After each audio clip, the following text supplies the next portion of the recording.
When Amazon's flywheel spins on the business logic of low prices, customers, lower costs, there's a deeper psychological pattern hiding behind it. The Bezos team's resolve to keep investing during the loss-making years, employees' steady drive in the face of doubt, and customers' shift from trying it out to relying on it, all of these are essentially fueled by psychological energy. The flywheel effect isn't just a business growth model.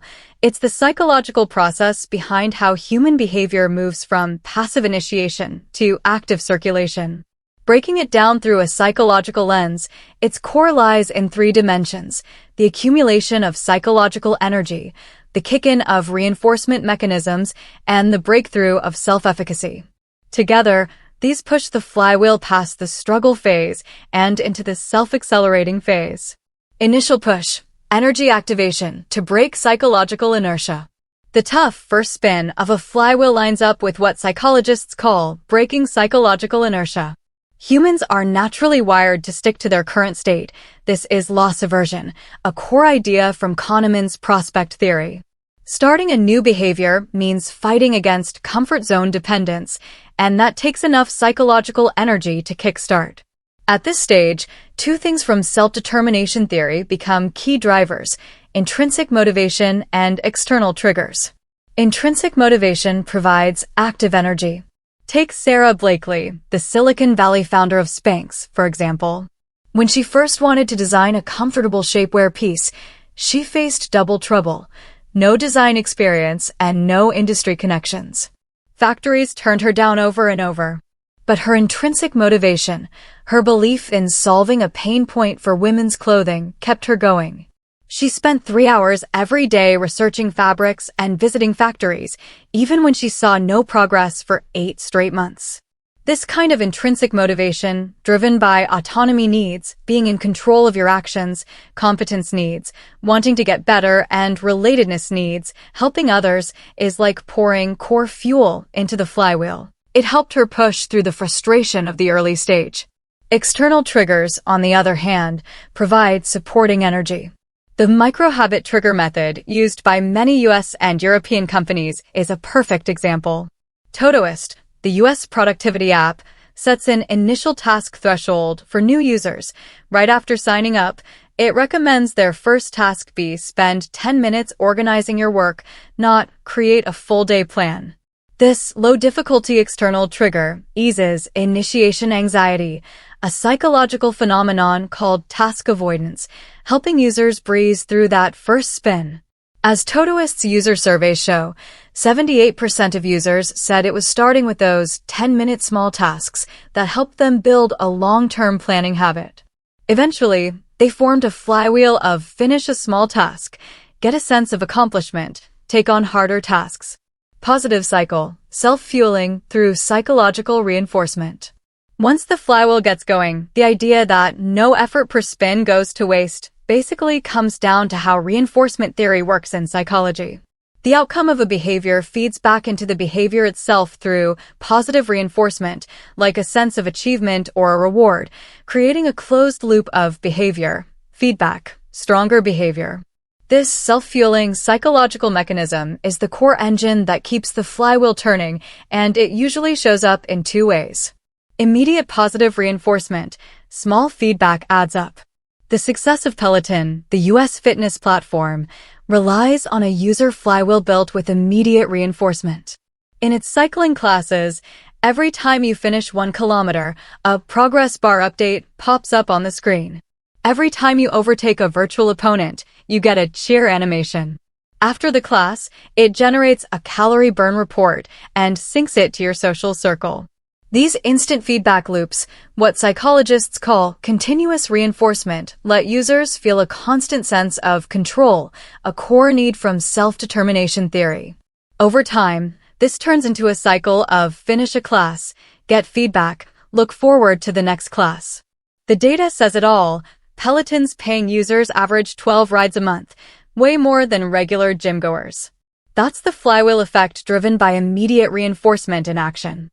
Delayed positive reinforcement, the anchoring pull of long-term goals.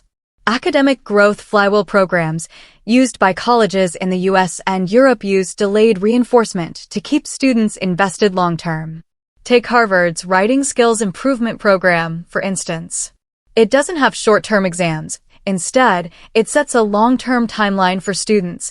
First draft in 3 months, revisions in 6 months, publication in 9 months. At each stage, mentors give process-based feedback, not outcome-based judgment. This design avoids the short-term setbacks that can stop a flywheel in its tracks. Through stage-based growth feedback, delayed reinforcement, students gradually feel their writing skills improving. Eventually, they form a cycle of put in time, see progress, want to put in more time. Program tracking shows students in the program have a 42% higher paper publication rate than those not in it, proof that delayed reinforcement drives long-term flywheels. Critical point breakthrough, the qualitative leap in self-efficacy. When the flywheel hits that critical point where it accelerates without extra effort, that's the moment of qualitative change from Bandura's self-efficacy theory. When someone accumulates enough success experiences through repeated effort, their self-efficacy, belief in their own abilities, crosses a threshold. It shifts from "I can give it a try" to "I know I can do this." At that point, behavior moves from needing external pushes to being internally driven. Elon Musk's work on SpaceX's rocket landing project is a great example of this self-efficacy breakthrough. In 2015, SpaceX had 2 back-to-back failed rocket landings. The team fell into self-doubt about their abilities. Some engineers even suggested abandoning that technical approach. But when Musk led the team to review the failures, he made a point of documenting small wins in each failure. For example, the first failed landing was off by 100 meters, the second by only 50 meters. These accumulated small success experiences slowly rebuilt the team's self-efficacy. In April 2016, when the rocket landed successfully for the first time, the team didn't just break a technical critical point, they had a psychological efficacy leap.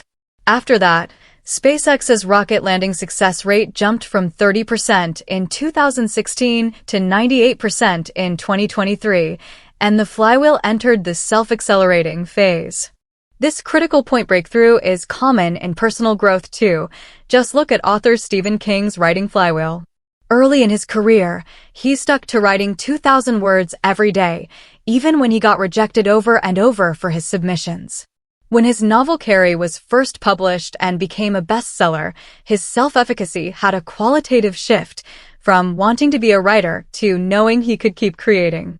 After that, his writing speed picked up big time. He now publishes 1 to 2 books a year on average. That's the write, succeed, stronger drive to write flywheel in action, and it's exactly what happens when a flywheel starts spinning on its own after a psychological critical point breakthrough. The essence of the flywheel effect, psychologically speaking, snowballing psychological resources. From a psychological angle, the flywheel effect isn't just about repeating a behavior, it's about accumulating and transforming psychological resources. The initial push uses up willpower resources like Sarah Blakely's persistence. The positive cycle builds up sense of accomplishment resources like Peloton users' feedback. The critical point breakthrough brings a qualitative change in psychological resources like SpaceX's team efficacy leap. This psychological logic has big takeaways for both individuals and organizations. For individuals, when starting your flywheel, you don't need a perfect start. Instead, use low-difficulty tasks to spark your intrinsic motivation, like reading 10 pages a day instead of an entire book, and build up a sense of accomplishment through instant feedback. For organizations, when building a flywheel, you need to design psychological reinforcement mechanisms like Google's 20% time policy, which lets employees gain a sense of competence through independent exploration, to help teams cross that psychological critical point. As psychologist Carol Dweck said in Mindset, the new psychology of success, true growth means building a mindset that lets you keep getting better. The psychological secret to the flywheel effect is exactly this: growth mindset in action. Through steady accumulation of psychological energy, you turn behavior from passive persistence to active passion and finally make that leap from quantitative change to qualitative change.